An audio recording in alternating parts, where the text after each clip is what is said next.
What's up YouTube, Warstu here with a video on the future of Marvel and how Endgame has impacted the future on what is going to happen with Marvel movies going forward for the next 5 years or so. A lot of answers have already been answered in this movie, but a lot of questions actually come out of this movie that need explaining further than what the Russos can do. So if you're new to the channel, make sure to subscribe to never miss any of the videos. So we're giving away a Hasbro Infinity Gauntlet that I have displayed on this channel multiple times and also displayed on my Instagram at Warstu. All you gotta do is subscribe to the channel, let me know down below what new potential villain could arise from the time traveling issues that this movie does actually have. And also at the 100,000 subscriber mark, we're about 30,000 plus away from this.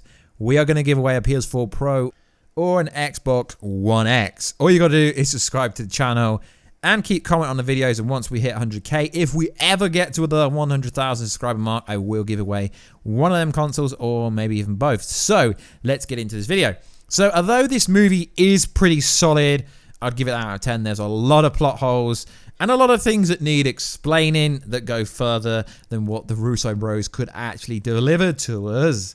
So essentially what happened is Thanos used one pin particle to transport the whole Sanctuary 2, and the T'Chari and the Outriders and all Proxima Midnight and the Children of Thanos. No, that doesn't make any sense. So recently the Russo bros came out and said, yeah, because they're so clever, Ebony Maw and Thanos are so clever together that they could literally replicate this in the time that literally about 5 to 10 minutes in the movie. They could replicate this on a massive scale to get everyone through, yet Ebony Maw couldn't reverse a dead man's spell. You see where I'm going with this? A lot of plot holes, but you've got to overlook these plot holes in order to enjoy this movie, in my opinion. So, how did it set up a next villain? Well, it didn't really directly set up the next villain. It indirectly did. So why? Because Thor essentially is safe in the MCU. He is safe. Although Thor has been fat-shamed massively, which I felt like it's really detrimentally hurt his character. I don't know why. It was funny at first, but then it got really, really boring.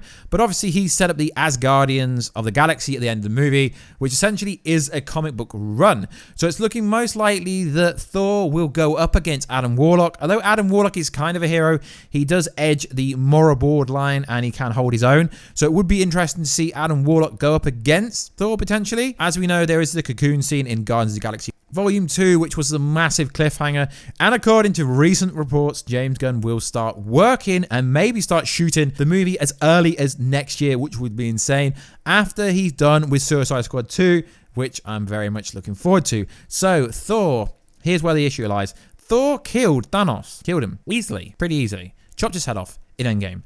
I'm not going to give spoiler warnings because the movie's been out a week now. So Thor killed Thanos. Thanos is the strongest villain we've ever had in the MCU, easily. So where do we go from here? Well, we know the X-Men, the Fantastic Four, and your likes of Deadpool will be coming over to the MCU at some point. Although we've had no official confirmation about Phase 4. What is Phase 4? What's going to happen in Phase 4 from Kevin Feige? That won't come till San Diego Comic-Con in July, which is cool. We're going to find out lots of info. But Kevin Feige's already said, don't be expecting the X-Men for at least 5 years. So lots of people were saying Galactus is going to show up in this movie, Wolverine's going to show up in this movie, Doctor Doom's going to show up in this movie, Kang the Conqueror is going to show up in this movie, Magneto's going to show up in the movie, Warstu's going to show up in this movie, etc. But let's be honest, guys, none of this happened at all in this movie, did it? No, it didn't. So Iron Man's over. Essentially, this generation of the MCU is over. The Infinity Saga is over.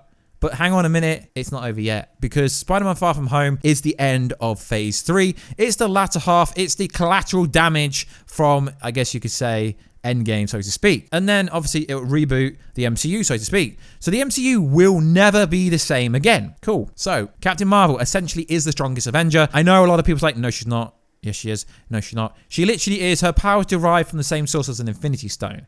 Thor is a god, but he's not in really good shape at the moment. That is why the Russo bros said he wasn't the one to wield the Infinity Gauntlet. It had to be Hulk. I'm referring to the finger snap where they brought back all the dead people and heroes, so to speak. So essentially, Thor is one of the strongest beings. He can go cosmic. That's why he's going to be with the Guardians of the Galaxy. And according to unofficial rumors and confirmation and like outlets and stuff, it's been spread around on the internet last 24 hours that Thor extended his contract. Now, they wouldn't have said the Asgardians of the Galaxy if he wasn't going to be in that movie. So that is fantastic. But he did give up Asgard to Valkyrie. Valkyrie is awesome. We love Valkyrie.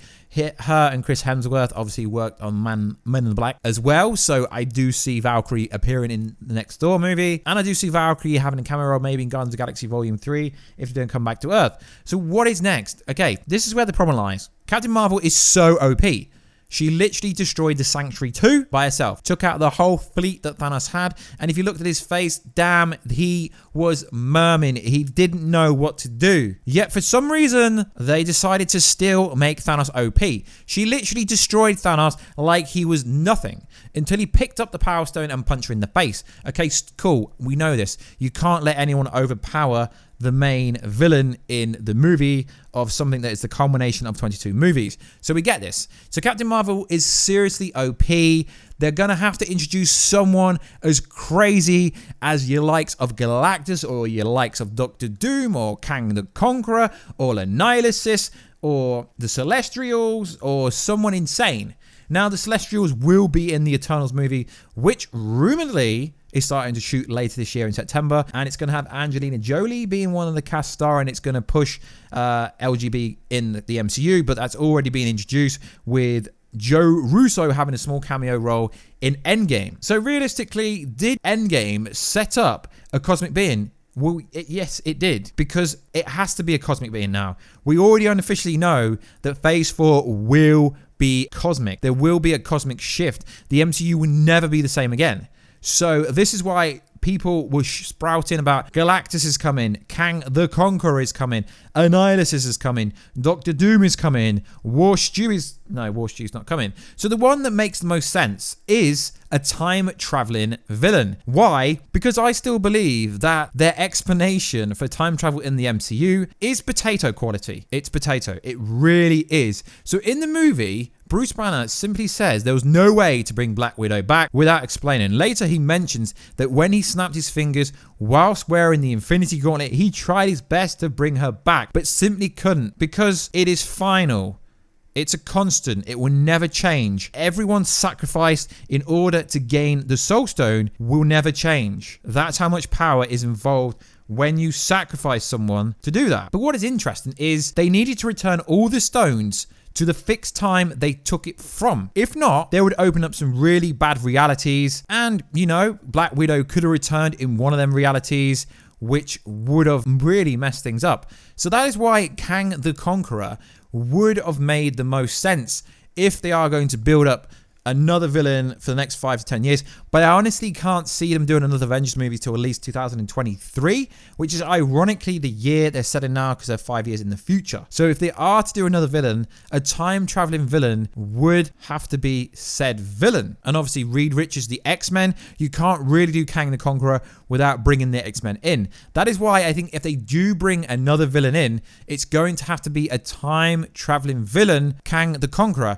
because I believe EndGame had the same plot holes that the Flash TV show had. There will be some ramifications later down the line for what they did. Although the screenwriters and the directors said, no, everything went back. They didn't affect the previous timeline, the past, because the past had already happened. To me, that's absolutely nonsense, and it can't be constant. So Kang the Conqueror would make the most sense.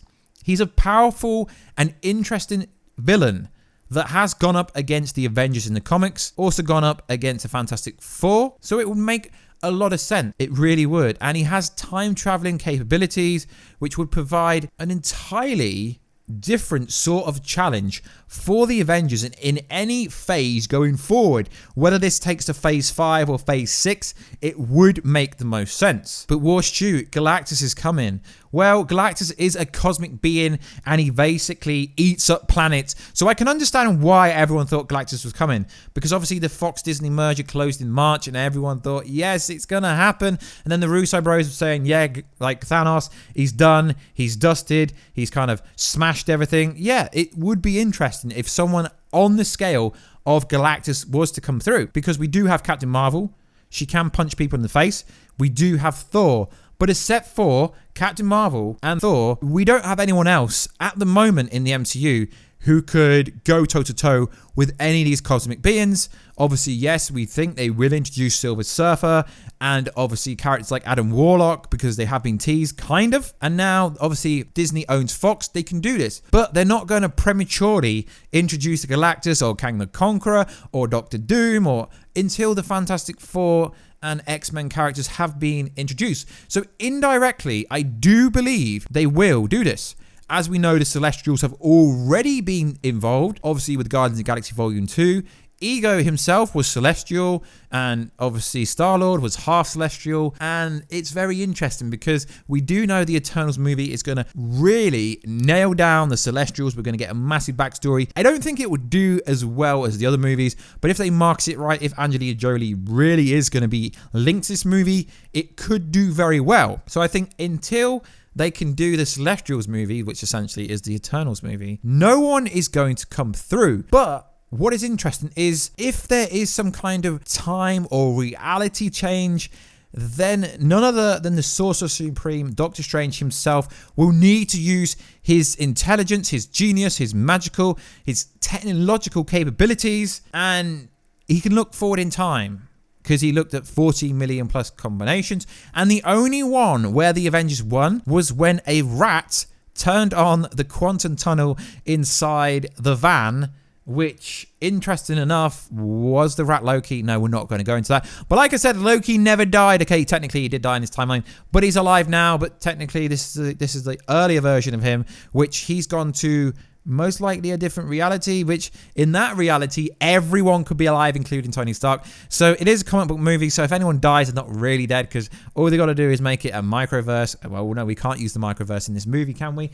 Because they don't own that, okay? The quantum realm essentially is a microverse. So essentially anyone and everyone can return, which is interesting. So I do think this movie teased a lot of different things, but indirectly, you've got to think outside of the box. But then again, someone like Annihilus could come because as we know, there is a subatomic city inside the quantum realm, and essentially Annihilus is linked to the negative zone, which essentially could be linked somehow to the quantum realm, maybe, because you know when there was the title of Avengers Annihilation, everyone thought that Annihilus was coming. They were going to use the Annihilation Wave and the Negative Zone. I mean, all that stuff would be awesome. And his story is obviously linked to Galactus because they did meet and all that kind of stuff. So in theory, they teased every single villain is coming, but indirectly. Was I disappointed that no villain was teased? Not really. The Russo Bros did actually explain why there was no post-credit scene. Yes, there was some clanking, but they said that was just an Easter egg to Iron Man 1 because they wanted to go full circle, which was interesting. They essentially said there was no post-credit scene because there is no future in the MCU. But what they really meant is they don't have a future in the MCU. But then at the same time, they're like, yeah, we're not going to come back unless we get Secret Wars. But then again, you can't do Secret Wars unless the X-Men, the Fantastic Four, and the Deadpool kind of Fox universe characters are in it anyway. So it all goes full circle to the fact that the future of the MCU relies on introducing new characters. At the same time, you could say Captain Britain, etc.